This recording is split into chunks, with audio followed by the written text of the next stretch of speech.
Bueno, pues es sentir dolor por el pecado, etcétera, etcétera. Judas tuvo remordimiento, mas no arrepentimiento. ¿Ves la diferencia?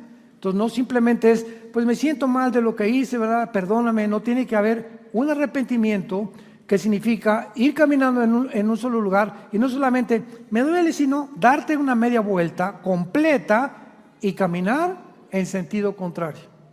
Ese es el arrepentimiento. Significa cambio de mente, de corazón y respecto al pecado. Dios quiere en este momento que todos ustedes que nos están escuchando se arrepientan. Oiga, ¿qué quiere decir usted con eso? Bueno, ¿cuáles fueron las últimas palabras de Jesús? ¿Dónde se encuentran las últimas palabras de Jesús? No en los evangelios, en Apocalipsis 2 y Apocalipsis 3. En las 7 iglesias o los 7 mensajes a las 7 iglesias del Medio Oriente o del Asia Menor, que son Éfeso, Esmirna, Pérgamo, Laodicea, etcétera, etcétera. Y estas últimas 7 mensajes de Cristo a las 7 iglesias, a 5 les dice que se arrepientan. No estamos hablando al mundo ya, le está hablando a los miembros de las iglesias. Pero ¿por qué querrá Cristo enfatizar?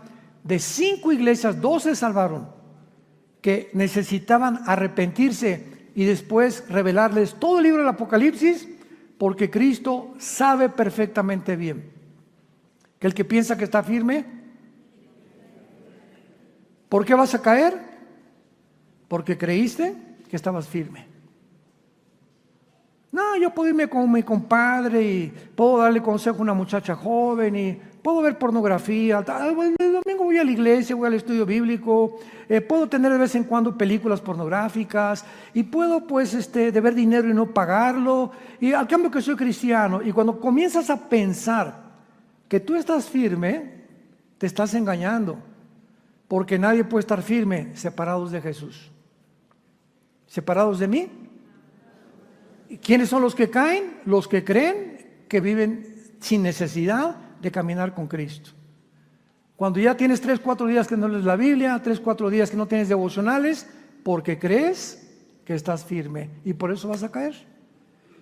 Y luego, oiga pastor, pues fíjese que pues caí en adulterio y embaracé a mi novia y nos casaron, etcétera, etcétera. ¿Por qué pasan todas estas cosas? ¿Soy cristiano, soy cristiana? Porque creíste que estabas firme hace 1 mes, 3 meses y comenzarte sin que te diste cuenta a alejarte de Dios. Vamos a ver a continuación y vamos a tratar de contestar esta respuesta en esta serie acerca de el inicio o estamos en la tribulación. ¿Cómo sabemos, cómo podemos tener la seguridad que todavía no estamos en la tribulación? Ustedes no se imaginan la cantidad de correos y la cantidad de twitters que nos mandan de, oiga, estamos en la tribulación. Es que la tercera guerra mundial ya viene con Putin invadiendo Ucrania. No estamos en la tercera guerra mundial. Faltan 2 guerras o 3 guerras más para la tercera guerra mundial. Y cristianos que creen que porque el mundo está como se encuentra de oscurecido, nos encontramos ya en la tribulación. Y ya ve que no vino Cristo, ya ve que no hemos sido raptados o arrebatados. Entonces tenemos que entender claramente las doctrinas bíblicas acerca de la tribulación. Vamos a ver en primer lugar en Lucas capítulo 21 a contestar cómo sabemos que todavía no estamos en la tribulación. Dice Lucas 21, versículo 34 al 36. Lucas 21, versículo 34 al 36. Jesús está hablándole a los cristianos.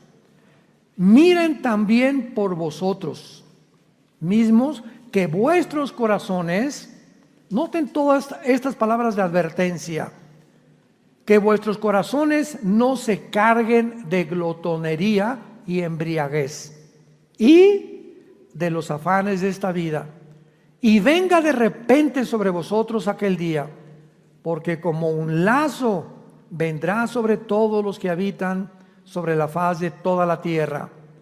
Velad pues en todo tiempo orando para que seáis tenidos por dignos de escapar de todas estas cosas que vendrán y de estar en pie delante del Hijo del Hombre. ¿Qué querrá decir Jesús que para que seamos considerados dignos de escapar? Pregunta, ¿de escapar de qué? Pues de la tribulación. Aquí claramente dice Cristo que la iglesia no va a atravesar la tribulación. ¿De qué otra cosa quiere que escapemos? De escapar de todas estas cosas que vendrán sobre los habitantes de la tierra. Entonces, mientras la iglesia esté aquí en el mundo, ¿verdad?, no nos encontramos en la tribulación. Vean otro pasaje en la primera carta a los tesalonicenses. Dichosos y bienaventurados los que traen su Biblia, porque se irán en el rapto. Primera de Tesalonicenses capítulo 1, versículo 10. Y esperar de los cielos a su Hijo, el cual resucitó de los muertos, a Jesucristo, quien nos libra de la ira venidera. Jesús no está hablando de la ira presente ni de la ira del pasado. Jesús está anunciando a la iglesia de Tesalónica que viene una ira sobre el mundo, y esta ira es precisamente los 21 juicios del libro del Apocalipsis, los 7 sellos, las 7 trompetas, las 7 copas. Entonces vemos que Jesucristo nos promete otra vez en este pasaje que seremos libres de esta ira. Vean el capítulo 5 de Primera de Tesalonicenses, de la misma carta, versículo 2 al 9. Porque vosotros sabéis perfectamente que el día del Señor, siempre que vean el día del Señor, se refiere a la tribulación. En el Antiguo Testamento es el día de Jehová, el día de la ira de Jehová, y en el Nuevo Testamento el día del Señor. Ustedes saben que el día del Señor vendrá como ladrón en la noche, que cuando digan paz y seguridad, entonces vendrá sobre ellos. ¿Sobre quiénes? Ellos, los que no son cristianos. Vean los artículos determinados en plural, tan claros que dice Pablo, vendrá sobre ellos, o sea, sobre el mundo, no sobre nosotros. Destrucción repentina, como los dolores a la mujer encinta, y no escaparán. Mas vosotros, hermanos, ya nos está hablando a nosotros, no están en tinieblas, para que aquel día los sorprenda como ladrón. Porque todos vosotros sois hijos de luz e hijos del día, no somos de la noche ni de las tinieblas. Versículo 9, porque no nos ha puesto Dios para ira, sino para alcanzar salvación por medio de nuestro Señor Jesucristo. Y finalmente veamos en Apocalipsis capítulo 3, versículo 10, la final promesa de Jesucristo a la iglesia. Apocalipsis 3, versículo 10.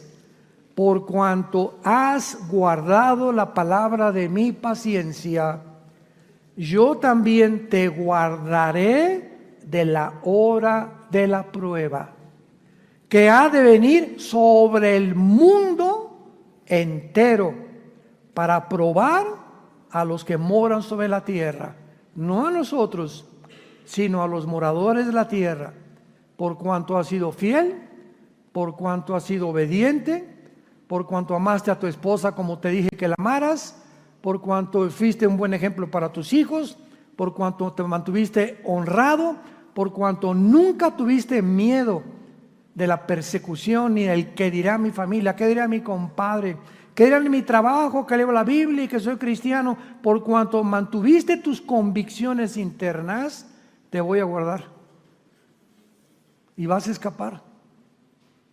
Porque solo aquellas personas que Dios considera que van a ser dignas de escapar del mundo, lo va a hacer. Es hora pues de examinarnos a nosotros mismos si estamos en la fe. Vemos también en segundo lugar que no estamos en la tribulación todavía, no solamente porque la iglesia sigue aquí, sino también porque Israel se encuentra todavía en el mundo, sin experimentar a Jesucristo como el Mesías. Todavía ayer me mandaron un video donde está un judío ortodoxo, son los que traen como caireles aquí, sombrero negro, se visten casi todos de negro, andan ahí en Israel, en Jerusalén, en todos lados, y no trabajan. Les permite el gobierno que se dediquen a enseñarles la Torá a los niños y toda su vida se la pasan estudiando la Torá, el Mishnah y el Talmud, que son interpretaciones de la ley o de la Torá. Y en este video decía, no, es que ustedes los cristianos a qué vienen a Israel, no nos vamos a cambiar de religión y el Mesías que ustedes tienen, ese tal Jesús de Nazaret, no es nuestro Mesías, nosotros estamos esperando al verdadero Mesías. O sea, hay un odio todavía en Israel contra Jesucristo y contra el cristianismo. Lo van a ver ahora que vayamos a Israel. Nada más que a los turistas no se meten con nosotros, porque vamos a ver en Israel, en cada esquina, hay muchachos de 18 a 22 años con puros R15.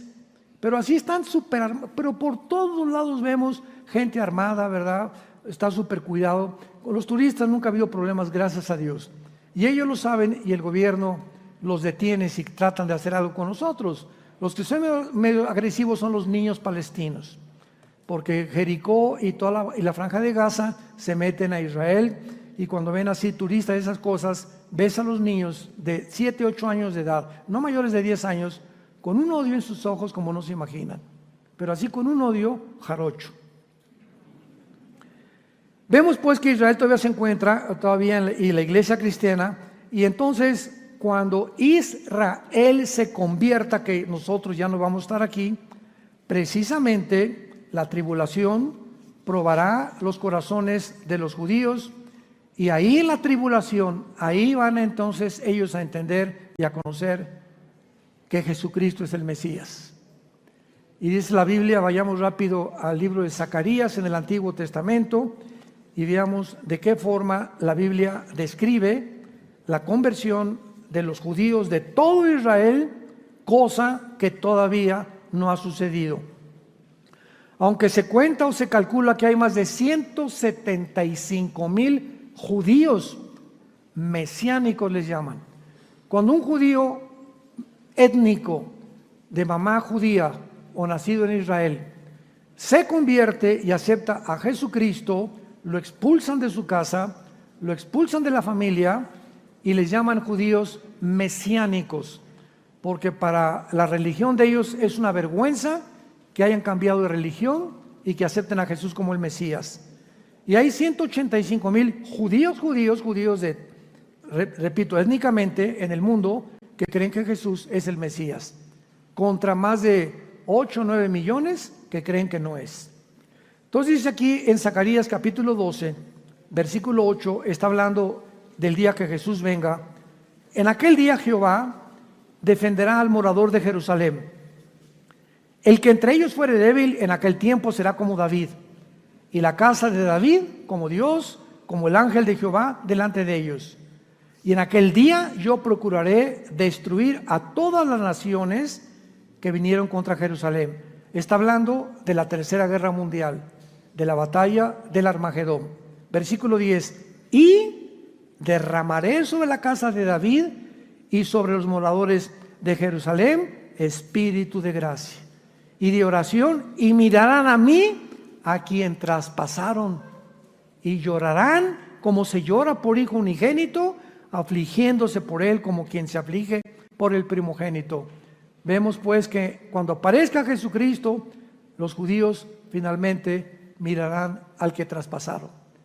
Jesucristo va a traer las mismas huellas en las manos y la huella del costado del centurión romano que atravesó desde abajo su costado del lado izquierdo al lado derecho. El centurión romano le atravesó el costado a Cristo para asegurarse que realmente Jesús estaba muerto. Porque en aquel tiempo, para asegurarse los soldados romanos que un crucificado estaba muerto, le rompían las rodillas, los meniscos de las rodillas, para que se colgara, y si no estaba muerto, se moría de asfixia. Pero cuando el centurión pasó con Cristo, estaba escrito en el libro de Deuteronomio que no le iban a romper los huesos a Jesús.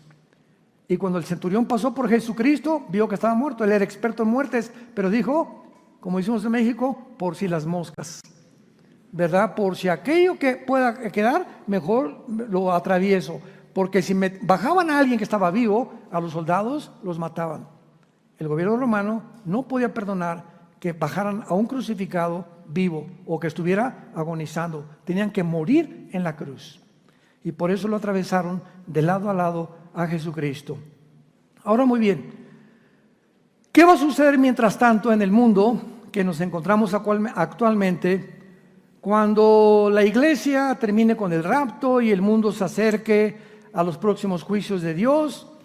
¿Y qué va a pasar también con los eventos que están por suceder? Y se los voy a ir enunciando uno por uno. Número 1, la Biblia profetiza que el carácter del ser humano se deteriorará.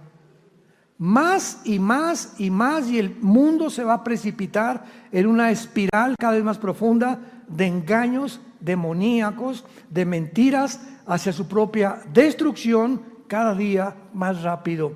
Y lo hemos visto en los últimos 3 años. Decía yo en mi conferencia anterior que cuando dice de Daniel 8:23, que cuando el anticristo surja, Daniel 8:23, cuando llegue al colmo de la maldad el mundo entero. Y entonces se manifestará un rey altivo que será el anticristo.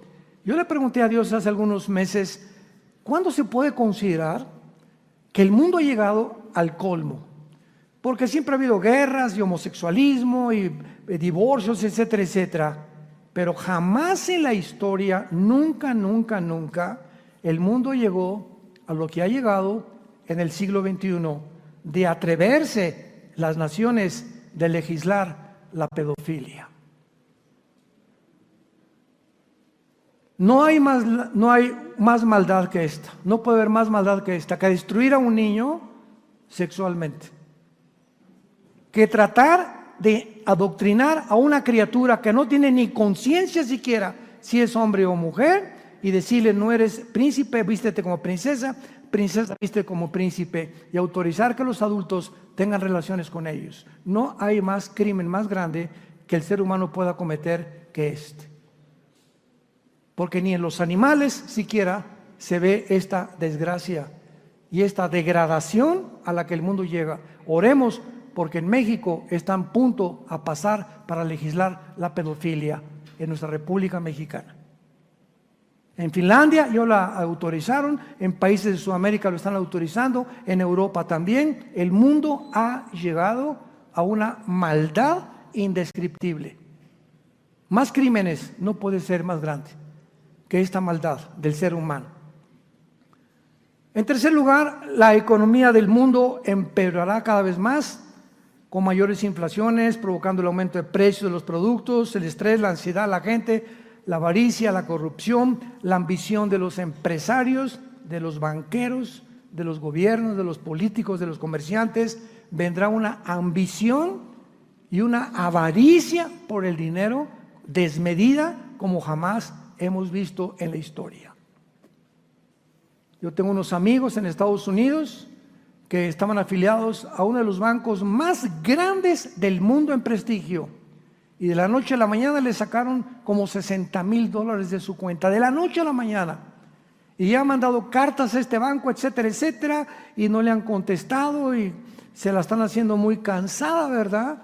Pero es increíble ya el cinismo con el cual los mismos bancos te pueden robar.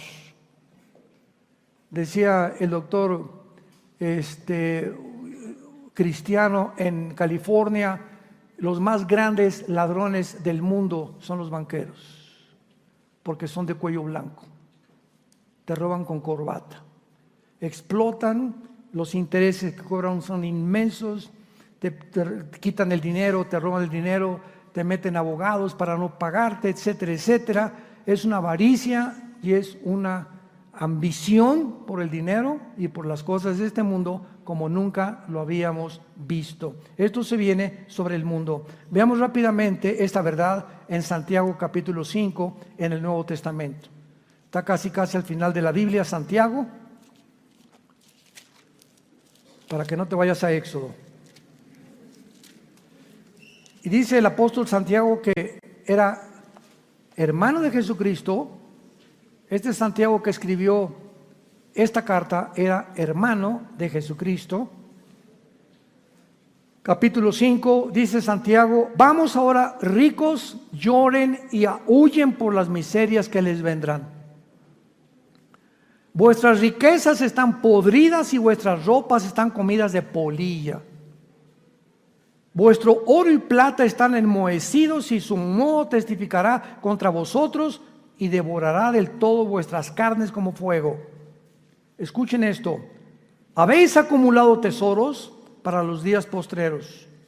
He aquí clama el jornal de los obreros que han cosechado vuestras tierras, el cual por engaño no les ha sido pagado por vosotros, y los clamores de los que habían cegado han entrado en los oídos del Señor de los ejércitos.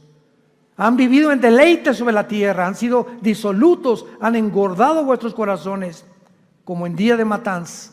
Han condenado y dado muerte al justo, y éste no les hace resistencia. ¿Qué pasaje más penetrante para todos aquellos que han vivido explotando a los demás?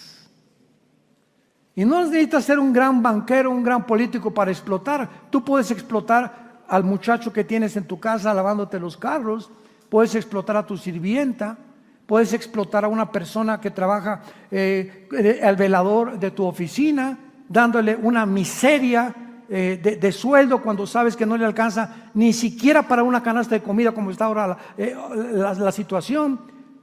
Tú puedes aprovecharte de cualquier ser humano, puedes aprovecharte de explotar. Ve, una persona te lava los carros y yo a la persona les dan 3 pesos de propina a los que lavan los carros o los que andan como payasitos. Esos muchachos, en lugar de robar, están haciendo lo que pueden. ¿Cómo que 3 pesos? Ellos necesitan vivir como tú y como yo. ¿Cuánto van a poder recoger? Van 300 personas para que les dé 3 pesos, 300 pesos diarios. No, pues no les puedes dar 10 pesos de perdida. 20 pesos, ¿te duelen mucho 20 pesos? O una mujer con 3 niños cargando, vendiendo chicle, la pobre señora, ¿no le puedes dar 25 pesos? La ambición que tiene el ser humano actualmente. No, ya no hay empatía de nosotros.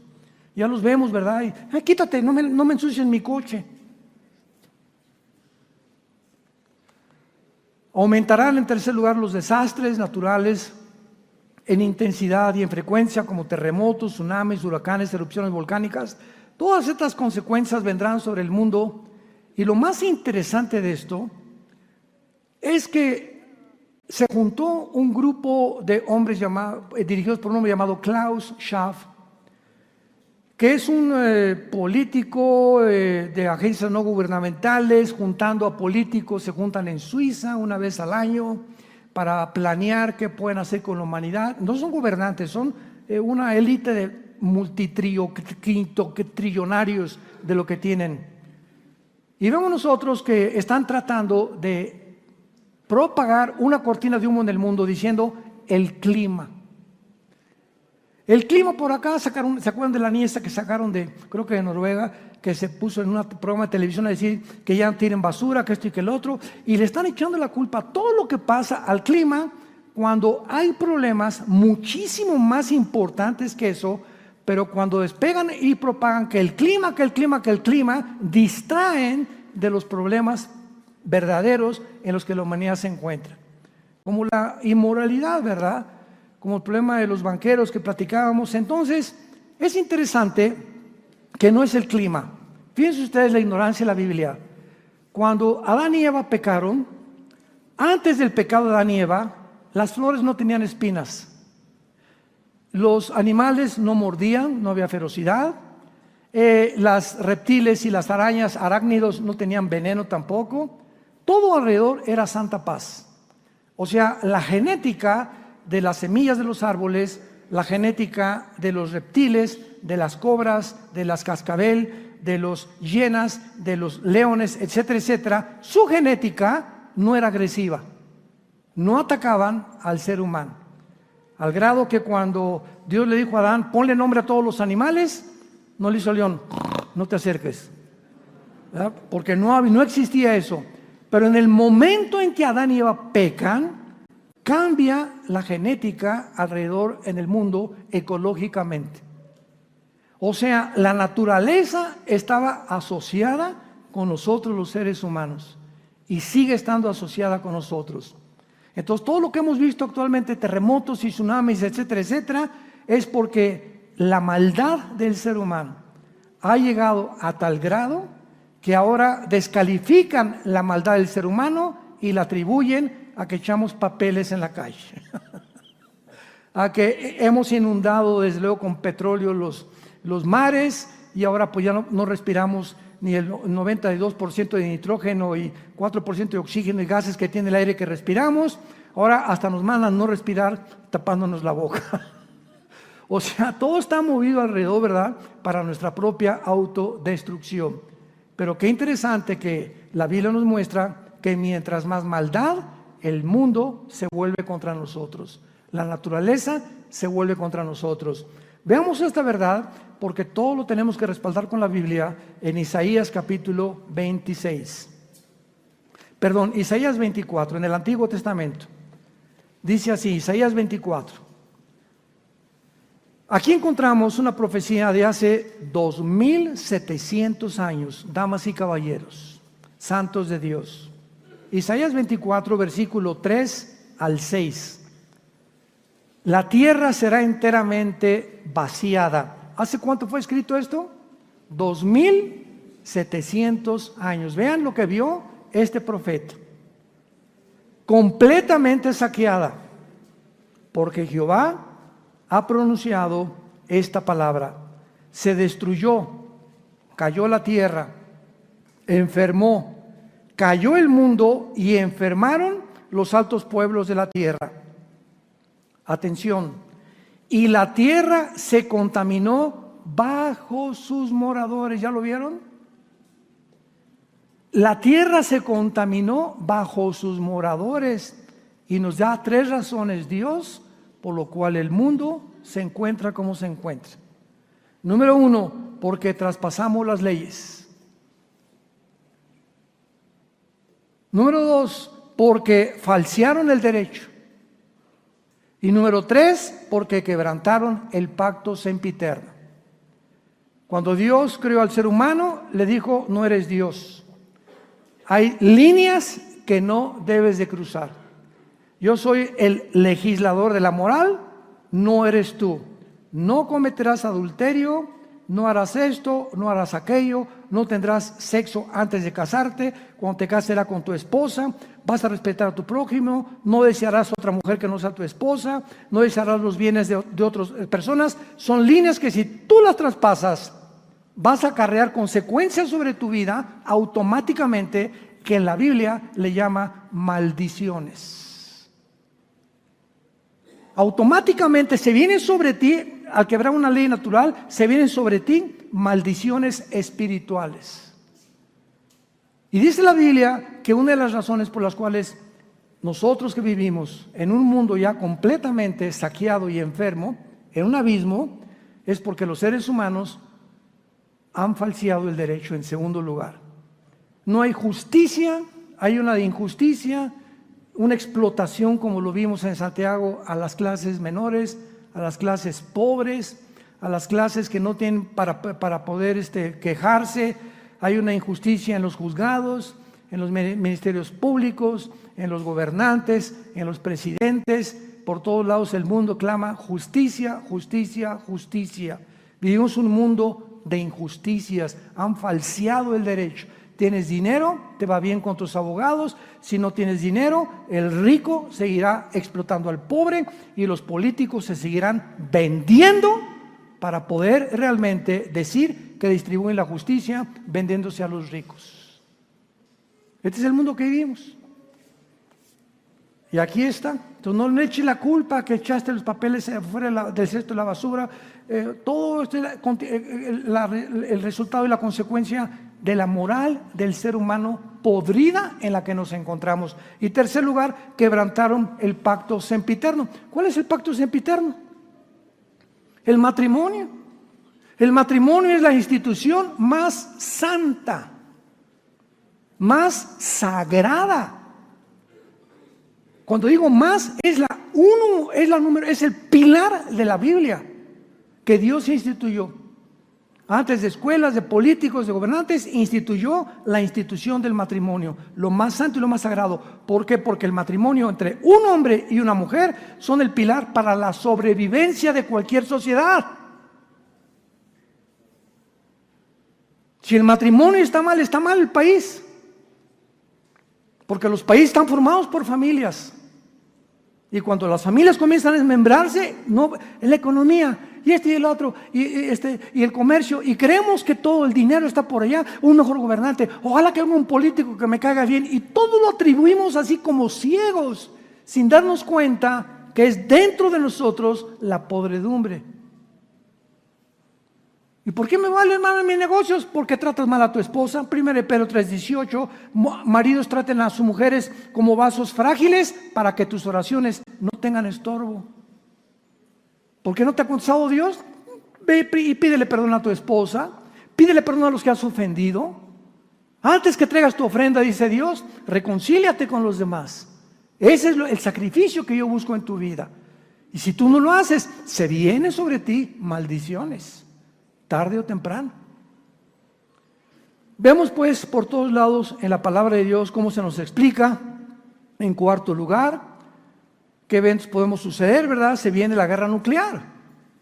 En 1991 termina la Guerra Fría, cuando Mikhail Gorbachev, desde el Vaticano, con el Papa Juan Pablo II, le pide perdón al mundo y crea la perestroika, o la renovación de la ideología del comunismo, de la dialéctica materialista o hegeliana. Y dice Gorbachev, el comunismo es la ideología que fracasó en los últimos 70 años que hemos tenido y no podemos seguir. Rusia ha caído en la Unión Soviética por el comunismo. No funciona esta ideología. Y entonces el mundo capitalista, el mundo occidental, Estados Unidos, Europa, no, ahora sí, ¿verdad? Ahora sí no tenemos contrincante, ahora sí el mundo va a ser capitalista y vamos a todos ser gobiernos a ser democráticos. Y el mundo creyó que entraba a una nueva era o a una nueva fase, porque el comunismo ya no era un problema para el mundo entero. Y entramos y ya no va a haber guerras porque la tecnología que hemos logrado, todo el mundo va a procurar pues el bien. No es posible que Rusia bombardee a Estados Unidos porque los presidentes saben que si Rusia envía un misil nuclear, Estados Unidos le contesta. Entonces, ¿en qué cabeza cabría que hay una guerra nuclear? Porque tendrían que estar locos, porque los dos se destruirían. Por eso no puede acabar el mundo una guerra nuclear. El mundo no está tan loco para que lleguemos a ese punto. Febrero del 2022, Putin invade Ucrania. Y rodea con 150,000 soldados Ucrania, acusando a la OTAN, a la Organización de los Tratados del Atlántico del Norte, la nación que se formó en 1947-49, después de la Segunda Guerra Mundial, para impedir que el comunismo avanzara en Europa. Acusa a Estados Unidos y acusa a Europa de que quieren acercarse a Ucrania. Ucrania es el trampolín de Europa y de Estados Unidos a Moscú, porque si la OTAN o Estados Unidos pone un misil en Ucrania, están a 5 minutos tardaría el misil en llegar a Moscú. Putin prevé esto, ¿verdad? Y claro que como todo dictador se aprovecha, hace una matazón tremenda, como todo dictador, etcétera, etcétera. Y ahorita el mundo está volteando por todos lados, todo el mundo está hablando de guerra nuclear. ¿Que cuándo viene la guerra nuclear? Ahorita el 80% de los correos que yo recibo son de preguntas de diferentes naciones. Díganos, o qué nos dice. Les digo, pues no soy Dios, ni soy Juan el Bautista, ni Malaquías, ni tampoco Amós. No sé cuándo viene la guerra nuclear, pero lo que sí les digo es que no viene la guerra nuclear hasta después que nosotros nos vayamos a casa. Va a haber 2 o 3 guerras antes, pero la tercera guerra mundial no es esta, porque la tercera guerra mundial, de acuerdo a Zacarías 14, Apocalipsis 16, del 12 al 18, es cuando todas las naciones se van a juntar en contra de Israel, dirigidas por China y por el Asia Menor y Europa. Así que la guerra nuclear va a venir, pero lo que no han podido percibir los politólogos, los comentaristas de televisión, los literatos, escritores, nunca va a haber guerra nuclear porque tendríamos que estar locos. Es que hemos llegado al punto en el que ya están locos. Ya no existe la razón en el mundo. Ahí está el gordito de Corea del Norte a punto de mandar ya un misil. Y no me la hagan de tos, ¿por qué les mandó el misil? Y Rusia, Putin no se va a atrever, está alardeando, Putin no está alardeando. Simplemente porque Putin sabe que el mismo submarino Poseidón, que ya botó en el mar Mediterráneo y el mar al sur de Siberia, ese submarino puede mandar un torpedo o un misil nuclear o una ojiva a Estados Unidos. Estados Unidos tiene un sistema de defensa en el mar del este y del mar occidental, en California y en Nueva York, donde los misiles, ¿verdad?, ya se pueden detectar y los pueden ustedes ver en videos en muchas formas como los han programado. Entonces viene un misil de Rusia y tarda aproximadamente 20 a 23 minutos en llegar a Washington. El presidente de Estados Unidos, Joe Biden, tiene un portafolio con códigos donde él solamente puede abrir el portafolio y ahí apretar un botón para prevenir a la aviación, a la infantería y a los que están en el mar, ¿verdad?, a los marinos, que prepárense para detener el misil y desatar una guerra nuclear. Eso le toma al presidente 7 minutos. Entonces no le daría tiempo al presidente Biden en los 7 minutos porque el misil que tiene Rusia llegaría antes que abrir el portafolio. Y eso no lo publican, se llama el sistema SS-500 de Rusia de ojivas nucleares. La economía de Rusia no se puede comparar con la economía de Estados Unidos ni algunas naciones europeas, pero nadie en el mundo, nadie, escucha muy bien, nadie tiene las armas nucleares que tiene Rusia actualmente. Nadie. Tiene los cañones y tiene los misiles más sofisticados que nos podamos imaginar y los drones más inteligentes que podamos imaginarnos. Así que Putin no tiene miedo. Y que va a mandar a esa, lo va a mandar y no tarda en mandarlo. Y Israel no tarda en mandar y destruir las bases de Bushin junto al Golfo Pérsico para destruir los sistemas y las plantas nucleares que Irán está tratando de construir con las centrifugadoras, el uranio 235 para fabricar más bombas atómicas. Es el mundo en que nos encontramos. Estamos a punto de explotar. Y tú leyendo el Calimán todavía. Viniendo a la iglesia sin Biblia, creyendo que estás firme. Ya no tienes devocionales con tu casa, ya ni das gracias por la comida y los alimentos. Antes de orar ya tomas a tu esposa, vamos hijos a la sala, vamos a orar todos. Señor, cuídanos, guárdanos, Padre Santo. Véngase mi Pepito, ¿a dónde vas? Voy a la escuela, mi Pepito, venga para acá. Le ponen sus manos, Señor, en el nombre de Jesús, bendice mi Pepito. Va a la escuela secundaria, guárdalo de tanta contaminación, de tanta maldad que hay en las escuelas. Ya hemos perdido nuestro primer amor. Tu cristianismo es del domingo nada más. Y sin que nos demos cuenta, creyendo que estamos firmes, vamos a caer. Y no vamos a poder escapar de todas las cosas que se vienen sobre el mundo entero. En sexto lugar, la agenda global continuará influenciando a la mayoría de las naciones para que implementen la ideología de género. ¿Quién es la agenda global? Dirigida por Klaus Schwab, Bill Gates, Mark Zuckerberg, Musk, el de Twitter que quiere comprar Twitter, los Clinton, los Obama, etcétera, etcétera. Todos ellos están detrás de este consorcio que llegan, por ejemplo, el presidente de todos ellos se llama George Soros, un judío de Hungría. Este hombre debilitó él solo la libra esterlina, hizo que cayera Estados Unidos hace algunos años. Él, con el dinero que tiene, hizo que cayeran los bancos para que tengan una idea ligera de lo que es el poder de este cuate. George Soros llega a Argentina, llega a otra nación y les dice, ¿cuál es su deuda externa? Pues debemos ahí, más que pasando la lomita, debemos unos 100 pesitos. ¿Cuánto debe? Pues debemos 500 millones de dólares, es nuestra deuda externa. Aquí están los 500 millones de dólares. Con la condición que implementen en esta nación la ideología de género y que enseñen en las primarias que el niño no es niña y que la niña no es niño y que comiencen a pervertir y promover el transgénero, el homosexualismo y el aborto, y te pago tu deuda externa. Abran los ojos. Este es el mundo que nos encontramos. Y esta es la razón por cantidad de países en Latinoamérica y Centroamérica se están vendiendo para que les paguen la deuda externa a este grupo o a esta élite de agencias no gubernamentales que tratan de implementar esto satánicamente, destruir la familia. Todo aquello que destruye a la familia, el diablo se viene como un misil nuclear espiritual contra el mundo en los días que estamos viviendo. Y su principal objetivo, escúchame, su principal objetivo son los niños. Son los niños.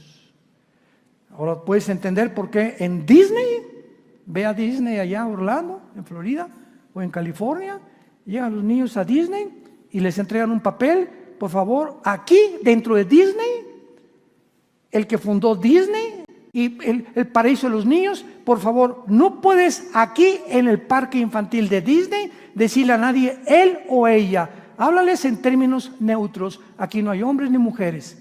Y si alguien te dice que eres una princesa, tú no te puedes quejar. Tienes que decir, sí, soy princesa. ¿Lo aceptas? No, no lo acepto. Pues te sales, no entras a Disney.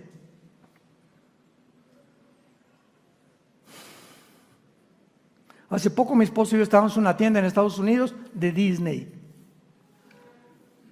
Y venía una hermana con nosotros y, ay, mira, Disney, le quiero comprar. Le dije, hermana, si usted compra ahorita algo en Disney, independientemente que va a haber ropa, que ya descaradamente ya dice para niño y cosas así, y con álbums de cómo pueden decir volverse a otro género, está usted, si compra usted algo ahí, está cooperando con esta mafia satánica en que se convirtió esta organización.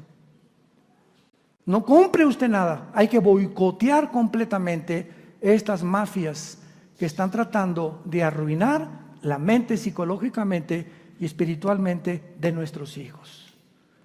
En la escuela donde van, sobre todo los que tienen hijos en primaria, tú tienes la obligación como mamá y como papá también de ir a investigar sus libros, saber qué trajo ahora, qué pintura les enseñaron, qué están dibujando, y encuentras cualquier cosa de la ideología de género, presenta ante la directora, denuncia a la directora y saca a tu niño de esa escuela.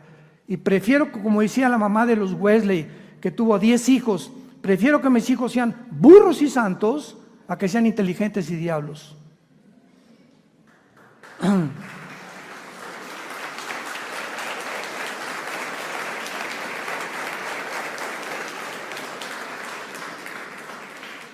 Y finalmente la apostasía de la iglesia vendrá con toda su fuerza. Nunca más que en los últimos 15, 20 años se habían introducido tantas herejías a las iglesias cristianas como en esta última década. Un día recibí un sobre que me decía mi nombre y traía una huella digital y me decía que estaba ungida por un profeta.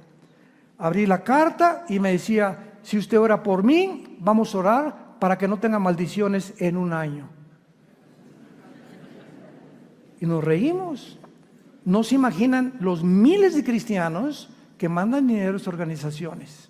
Otra que me mandaban un trapo ungido en Jerusalén, que me lo pusiera debajo de la cama y se me iba el dolor de cabeza, porque tenía aceite de Jerusalén. Yo les dije, yo compro aceite de olivo de Italia y está mejor. Eso ya perteneció a otra época. No se imagina la cantidad. Otra, me invitaron a una iglesia en Florida donde al entrar comenzó a caer como polvito del oro y decía el líder de la iglesia, está cayendo oro del cielo, está cayendo oro del cielo. Y la gente, Señor, alabado seas, etcétera, etcétera. Y después descubrieron que una hermana con un ventilador estaba metiéndose pentina a través de los ventiladores, engañando a la gente que era oro que caía del cielo. No se imaginan, ustedes no tienen ni idea. Yo viajo continuamente viajando a diferentes organizaciones. No se imaginan lo que está pasando en las iglesias cristianas y las barbaridades que están enseñando. Y una pedidera desmedida de dinero si tú mandas esto vas a ser sanado, y si tú haces esto, tú va a venir una bendición para tu familia. Y así está el mundo en que nos encontramos. Y los cristianos, por no tener conocimiento de la palabra de Dios, caen en las trampas, son engañados y arrastrados por diversas doctrinas que hunden a los hombres en perdición y destrucción. Preparémonos para encontrarnos con el Señor. Oremos. Padre, te damos gracias por tu palabra una vez más. Bendito sea el Dios y Padre de Jesucristo nuestro Señor, que nos ha hecho renacer para una esperanza viva por medio de Jesucristo de entre los muertos, para una herencia inmarcesible, incontaminada, reservada para nosotros en el cielo, que somos guardados por el poder de Dios mediante la fe. Te damos gracias, Señor, porque tú pruebas nuestra fe continuamente, y cuando pasamos la prueba, cuán grande es la bondad de Dios, cuán grandes bendiciones Dios tiene para aquellos que le obedecen, que viven cerca de su Hijo Jesucristo, cerca de su palabra, que son líderes en sus hogares, ante sus hijos y su esposa, de que Jesús es real y que vale la pena ser santos en toda nuestra manera de vivir. Gracias, Jesús, porque fuiste muerto, enterrado y resucitado a los 3 días. Y te encuentras actualmente sentado a la diestra de tu Padre, viviendo para interceder por nosotros eternamente. Tenemos un gran sumo sacerdote que traspasó los cielos, se sentó al lado de su Padre y nos dice en esta mañana: no tengan miedo, nunca te dejaré, nunca te abandonaré. Voy a preparar lugar para tu vida, para que cuando yo regrese, los voy a tomar hacia mi persona, me abrazarás y descubrirás en ese momento que valió la pena seguirme, dice Jesús, porque yo soy el camino, la verdad y la vida, y nadie va al Padre si no es por mí. Entrégale tu vida en esta mañana a Jesucristo si no lo has hecho. Ya no dejes pasar un solo día más. Puede ser hoy en la noche cuando Él venga por nosotros, puede ser mañana, una semana, no lo sabemos, pero vendrá repentinamente cuando menos lo esperemos, y Él no quiere que tú no estés preparado para encontrarte con Él y quedarte en un mundo podrido, podrido, podrido, podrido, podrido, podrido,